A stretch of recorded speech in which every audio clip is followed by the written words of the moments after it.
देखिए हम यहाँ पर आर्टिकल क्या पढ़ने जा रहे हैं, इसको ध्यान दीजिएगा। The inverse function of a bijection function is also bijection. यानी अब हमें इनवर्स को बाइजेक्शन प्रूव करना है, मीन्स इनवर्स फंक्शन को 1 1 और 1 2 प्रूव करना है। बाइजेक्शन फंक्शन गिवन है पहले से, तभी उसका इनवर्स है। तो हमने क्या किया है, एफ ए से बी पर एक इन्वर्टिबल फंक्शन डिफाइन किया है। क्योंकि बाइजेक्शन है तो इन्वर्टिबल यहाँ हमने लिख दिया, कोई मसला नहीं है, ठीक है। अब आ जाइए इसको देखिए, और फिर क्या कर रहे हैं, अब इसका इनवर्स डिफाइन कर रहे हो। क्या लिख रहा है, and let g is the inverse of f, और ये लिख दिया g such that B tends to A. क्योंकि एफ हमको इन्वर्टिबल दिया गया है, तो अब क्या करने जा रहे हैं कि अगर इस जी को, अब हमें जी के बारे में ही सोचना है। दो एलिमेंट ले रहे हैं बी का, जो इसके लिए किसका काम कर रहा है, रेंज का काम कर रहा है। क्योंकि बाइजेक्टिव है तो रेंज और कोडोमेन क्या हो गए, इक्वल हो गए, इसलिए कहने की जरूरत ही नहीं है। तो अब हम यहाँ पर करने क्या जा रहे हैं, पहले ए इन्वर्टिबल है तो इसके दो एलिमेंट ले रहे हैं, ये लिखने जा रहे हैं for every x1, x2 belongs to A. अब चूंकि ये इन्वर्टिबल है तो इसी के करेस्पॉन्डिंग देयर एग्जिस्ट लिख दिया। क्या लिख दिया, देयर एग्जिस्ट। तो ये ध्यान रखिएगा, कभी कभी देयर एग्जिस्ट का सिंबल ऐसे भी लिखा जाता है। तो अगर ये लिखा हुआ मिले तो ये नहीं ध्यान रखिए, ये समझिएगा क्या दिया गया है, देयर एग्जिस्ट। अब इसी के करेस्पॉन्डिंग, क्योंकि एफ इन्वर्टिबल है, 1 1 है और 1 2 है, तो क्या ले लिया, y1, y2 बिलोंग्स टू क्या। तो अब हम यहां पर क्या करने जा रहे हैं, fx1 इज इक्वल टू, बोलिए, उससे करेस्पॉन्डिंग y1 ले लिया, और इफ एंड ओनली इफ, क्योंकि f हमारा क्या है, इन्वर्टिबल है। और अब यहां पर ध्यान रखिएगा, उसके इन्वर्टिबल को हमने g लिखा है, f इनवर्स नहीं कहा है, क्या कहा है, g कहा है। तो इधर आके f इनवर्स होगा, तो ये f इनवर्स के बजाय क्या हो जाएगा, जी। समझ रहे हैं कि नहीं समझ रहे हैं, क्योंकि अभी तक हमने f इनवर्स किया था, क्योंकि f इनवर्स के बजाय हमने g ले लिया है, इतना ही फर्क है। आप चाहे f इनवर्स से जा सकते हैं, कोई मतलब नहीं, ठीक है। तो यहां से क्या इंप्लाइज कर रहा है, बोलिए, g y1 is equal to क्या, x1। अब बोलिए fx2 इज इक्वल टू क्या, y2 इफ एंड ओनली, फटाक से बोलिए, g, very good, g y2 is equal to x2। अब हम 1 1 करने के लिए क्या करने जा रहे हैं, फॉर 1 1, या देखिए ये चीजें आपने ले ली, फॉर 1 1 जैसे पीछे क्वेश्चन में किया वही हम आर्टिकल में भी करने जा रहे हैं, कुछ और नहीं। एलिमेंट आप ले चुके हैं, जी बी से ए पे डिफाइंड है, तो ये इसी की इमेज है, ये जी y1 y2। हम क्या कर रहे हैं, इनकी इमेज को क्या कर रहे हैं, सेम कर दे रहे हैं जो पीछे किया था। और 1 1 को प्रूफ करने के लिए हमने तीन लिखाए हैं आर्टिकल, मतलब 3 रिजल्ट लिखाए हैं, चाहे इक्वल से जाइए, नॉट इक्वल जाइए, चाहे डोमेन के एलिमेंट को डिस्टिंक्ट जाइए, इमेज ले लीजिए, तीनों सही है। अब यहाँ पर हम जो करते चले आए वही करने जा रहे हैं। लेट, क्या कर रहे हैं, जी को दिखाना है, the inverse of a function, ये जी इनवर्स है। लेट क्या, बोलिए, जी y1 इज इक्वल टू क्या, जी y2 इंप्लाइज दैट। अब यहां से हमें क्या प्रूफ करना है, y1 is equal to y2, और ये हम डायरेक्ट नहीं लिख सकते, अगर उठा के लिख देंगे तो कैसे पता चला। अब आइए, जी y1 किसके बराबर है, लिखिए, implies that x1 is equal to g y2, बोलिए x2। अब x1 x2 पे पहुंच गए, हमें चाहिए क्या, y1 और y2। तो इसका मतलब क्या हुआ, जो आपका बाइजेक्शन फंक्शन दिया आपने अभी उसको यूज नहीं किया, आइए उसको भी यूज कर लीजिए। यहां पर कहीं पर है, ये देखिए ए, ये अब उसके, और देखिए x1 किसके साथ है, f के साथ है, जब तक, और x2 किसके साथ है, जब तक कि f के साथ नहीं आएगा तब तक y1 इक्वल टू y2 नहीं आएगा, और फिर हमारा यूज भी हो जाएगा। कोई बताएगा x1 इक्वल टू x2, जो लोग करें वो नहीं बोलेंगे, अब जो लोग नहीं करें वो ध्यान रखें, x1 इक्वल टू x2। तो यहां पर अब इंप्लाइज दैट हम क्या लिख दें और क्यों लिख दें, ठीक है, very good. x implies that x1 equal to x2, अब क्या, जब तक हम fx1 इसको f नहीं लिखेंगे, इसको f नहीं लिखेंगे, तब तक हमारा y1 y2 नहीं आएगा। और चूंकि फंक्शन f क्या है, इन्वर्टिबल है, सॉरी बाइजेक्टिव है, मींस क्या है, 1 1 है। तो इंप्लाइज दैट क्या, अगर ये डोमेन के एलिमेंट सेम हैं f के लिए, जहां a से b पे डिफाइंड है, f हमारा क्या है, बाइजेक्टिव है, मींस क्या है, 1 1, और ऑन टू दोनों तो 1 1 का यूज कर रहा है। fx1 is equal to fx2, ये इंप्लाइज कर रहा है। ब्रैकेट में लिख लीजिए सिंस f इज 1 1, फंक्शन नहीं लिख रहा, अंडरस्टूड है। अब आ जाइए, देखिए पहचानिए कि डोमेन के दो एलिमेंट x1 x2 उनकी में सेम हो गई, और डोमेन x1 x2 कहाँ है, a में है। a डोमेन का काम कर रहा है किसके, f के लिए, और f क्या है, 1 1 है, तो इसके करस्पॉन्डिंग उनकी इमेज भी क्या हो गई, सेम हो गई। इंप्लाइज दैट, अब यही fx1 किसके बराबर है, y1 को, ये किसके बराबर है, लिख दीजिए y1 इज इक्वल टू क्या, y2। आपने वही कॉन्सेप्ट यूज किया जो क्वेश्चंस में किया है। 1 1 के लिए क्या किया है, देखिए दो एलिमेंट जहां इसके डोमेन के लिए g के लिए ये एलिमेंट ले लिया y1 y2, उनकी इमेज को सेम करते हुए एट लास्ट उन एलिमेंट को आपने क्या दिखा दिया, इक्वल, जो आपने क्वेश्चन में किया वही, और कुछ और नहीं किया। देयरफॉर ये यहाँ पे चाहे इसको लिख दे, since gy1 is equal to gy2 implies that y1 is equal to y2, therefore g is 1 1, और g कोई और नहीं है, f का क्या है, इनवर्स है। तो 1 1 लिख दिया, फंक्शन नहीं लिखा, अंडरस्टूड है, आप पूरा लिखिएगा। समझ में आ गया नहीं आ गया, मीन्स क्या हुआ कि जो बाइजेक्टिव फंक्शन था उसका इनवर्स क्या हो गया, 1 1। और आइए चलिए ऑन टू करने चल रहा है, इसको पहले नोट कर लीजिए। देखिए अब g को ऑन टू प्रूव करने जा रहा है, जो g क्या है, f का इनवर्स है, मींस f इनवर्स है, ये कह सकते हैं। अब आइए, आप चाहें तो f इनवर्स ही ले सकते हैं, कोई नहीं, g ले लिया, दोनों लेना चाहिए, कोई जिससे आपके रूटीन में रहे। तो अगर g को ऑन टू प्रूव करना है, f तो बाइजेक्टिव है ना, f ऑन टू है ही है, since f is onto, function नहीं लिख रहे, अंडरस्टूड है, for every x belongs to a there exist, अब जनरल फॉर्म में ले लिया है क्या, y belongs to क्या, fx किसके बराबर हो गया, क्योंकि ऑन टू लिख के आए, किसके बराबर हुआ, बोलिए y। If and only if, बोलिए f इन्वर्टिबल है, जल्दी बोलिए क्या हो जाएगा, हाँ जी वाई, वेरी गुड, क्योंकि जी हम इन्वर्ट लेके आए, ये ध्यान में रहे, जी वाई इज इक्वल टू क्या, एस ए, ये। अब देयरफॉर जी कहाँ डिफाइंड है, बी से ए पर, और बी क्या कर रहा है, डोमेन का एलिमेंट है, for every y belongs to b, g y is equal to, आइए, और ये आप देख के आए हैं, जी वाई किसके बराबर है, एक्स के बराबर है, और ए किसका काम कर रहा है, इसके लिए कोडोमेन का, जी के लिए, तो उसके सारे एलिमेंट क्या हो गई, इमेज हो गई, ये ऊपर हम लिख के आए g y is equal to क्या, बोलिए जैसे ये x, therefore g is onto function. इसमें कोई डाउट हो बताइए, समझ में आ गया। अब क्या हो गया, जी क्या हो गया, 1 1 भी हो गया, और क्या हो गया, देयरफॉर लास्ट लाइन में क्या लिखेंगे, जी इज बाइजेक्टिव फंक्शन, ये जरूर लिखिएगा, लिख लेंगे ना, कोई डाउट तो नहीं, नोट कर लेंगे। देखिए इसी कंटिन्यूएशन में हम अगली आर्टिकल पढ़ने जा रहे हैं इनवर्स की प्रॉपर्टी का। f such that a tends to b and g such that b tends to c are two bijection functions, then show that g composition of f is also bijection function, and also show that g composition of f inverse is equal to f inverse composition of g inverse। यानी f और g को bijection दिया है, 1 1 on to दिया है, means invertible है। अब जी composition of F को भी बाइजेक्शन प्रूफ करना है, ये हम पिछली आर्टिकल में करा के आए हैं, तो ये आप समझ लीजिए हमने प्रूफ करा दिया, खाली अब यही करने हम जा रहे हैं।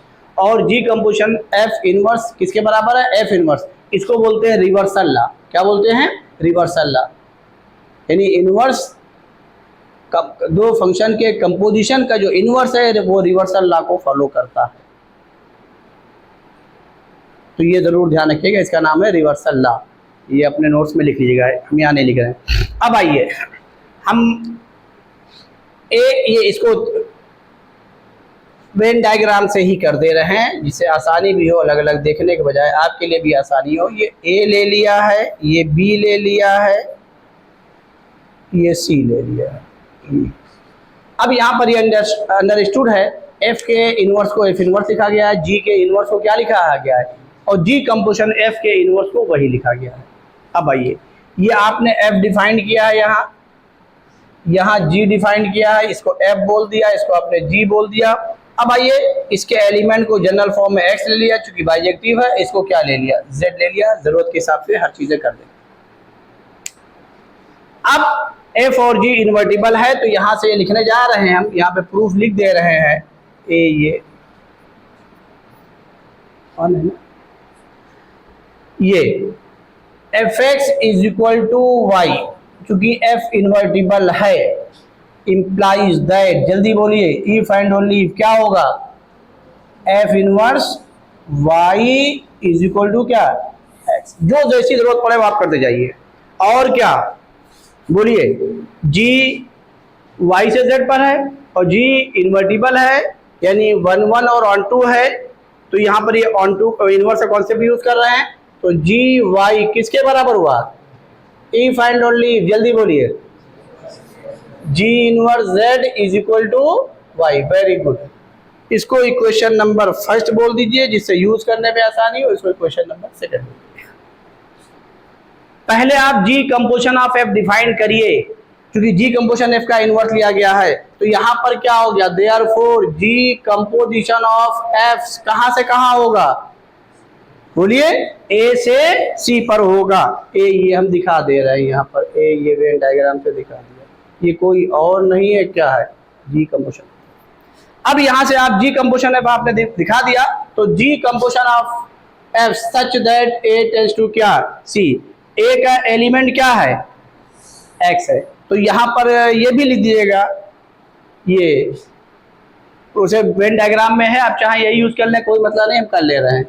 जी कंपोजिशन ऑफ एफ एक्स, क्योंकि ये भी क्या है, आपको बाइजेक्टिव प्रूफ करना है, तो उसी के आगे का स्टेप हम कर रहे हैं। बाइजेक्टिव है तो उसके सारे एलिमेंट की इमेज कहाँ मिलेगी, सी में मिलेगी, और किसके बराबर हो जाएगा, बोलिए, जेड के बराबर। इसको इक्वेशन नंबर 3 दे दीजिए।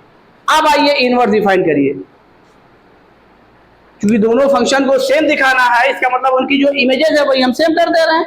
फंक्शन का इक्वल का मतलब क्या हुआ, पीछे इक्वलिटी आप 2 फंक्शन पढ़ाया है, तो उसके इक्वल होने कंडीशन क्या है कि उनके जो करस्पॉन्डिंग एलिमेंट है उनकी इमेजेस क्या दिखा दीजिए, सेम दिखा दीजिए। तो यही है और क्या है, तो कंपोजिशन के साथ है, आप पीछे पढ़ के आए हो, यहाँ कोई मतलब नहीं है। तो अब आइए बोलिए, अब यहाँ पर इसका इनवर्स डिफाइन कर लीजिए, जी कंपोजिशन ऑफ एफ इनवर्स। ये देखिए, ये बाइजेक्टिव है, आपने प्रूफ कर लिया है, पीछे हम करा क्या है, तो क्या हो जाएगा, बोलिए, सच दैट, क्या हो जाएगा, बोलिए, सी टेंड्स टू।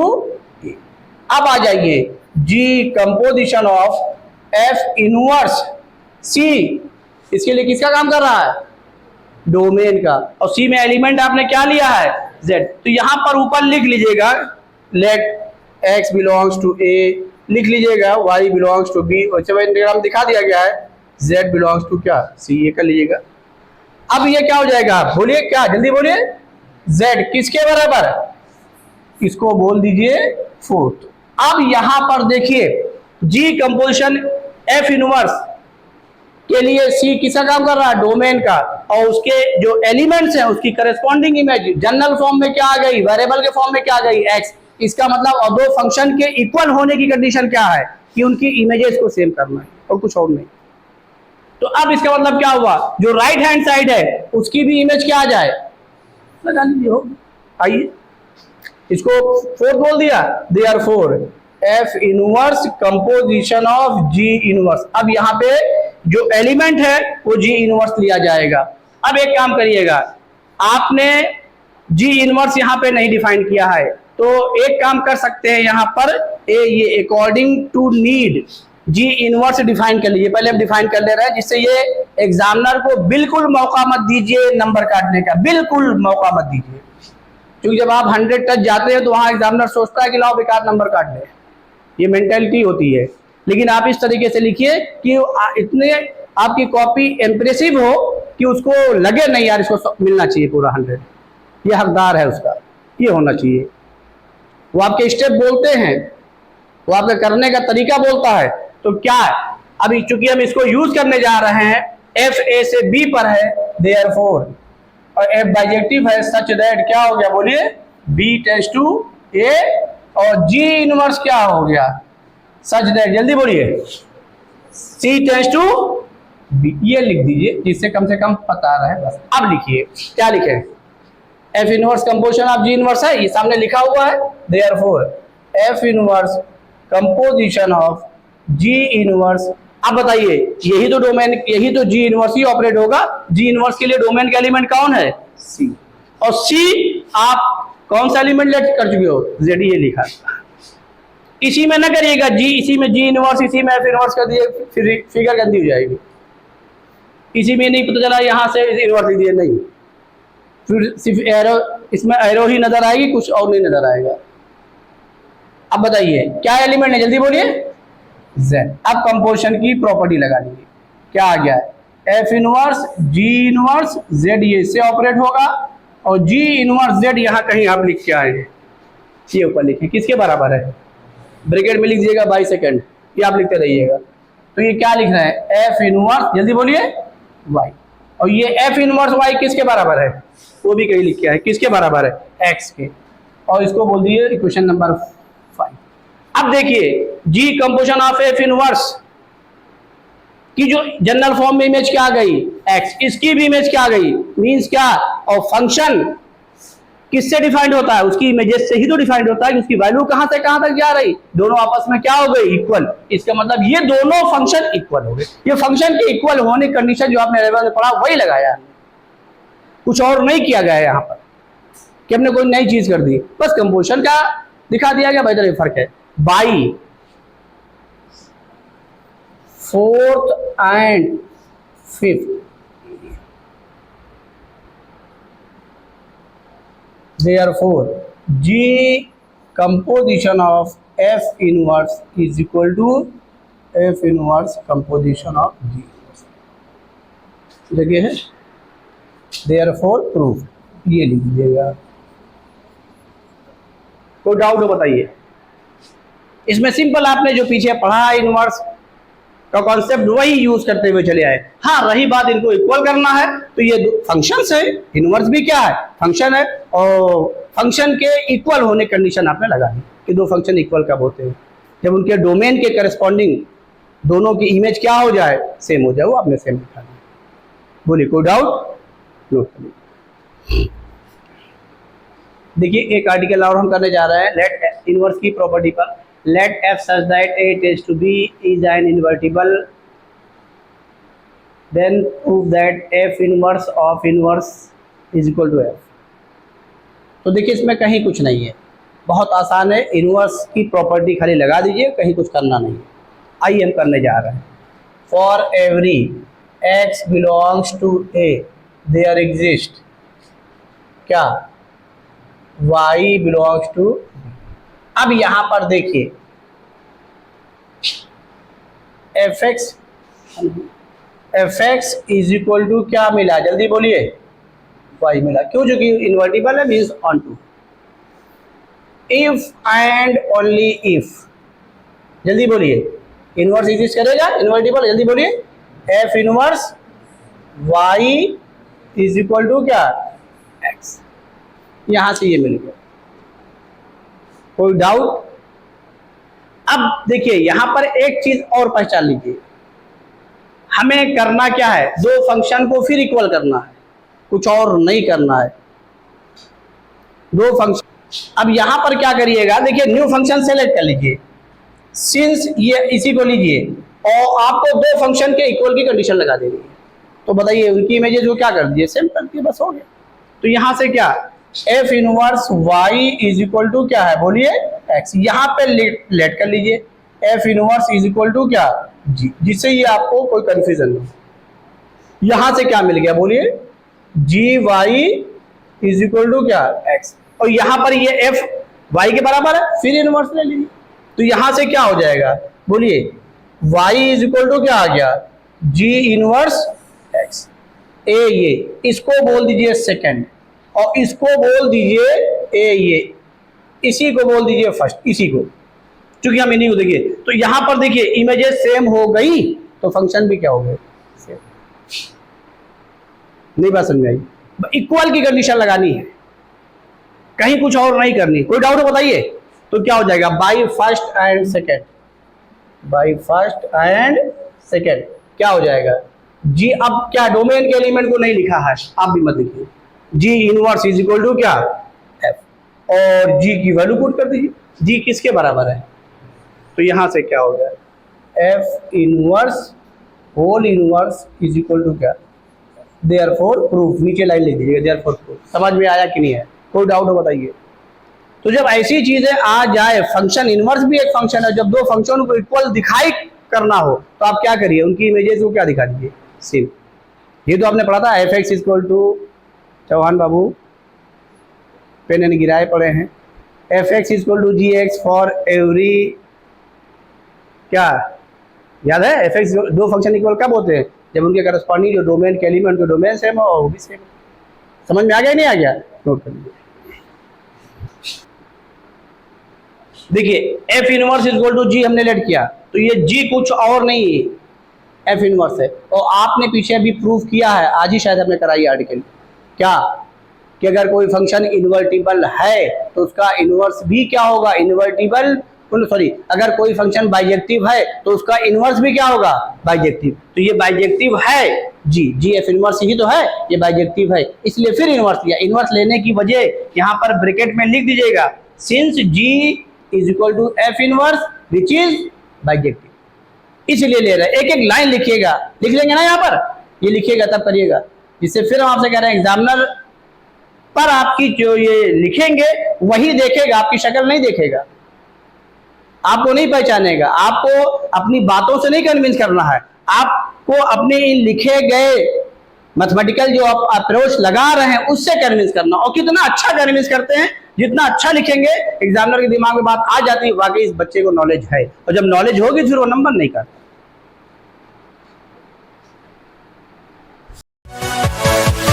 Yeah.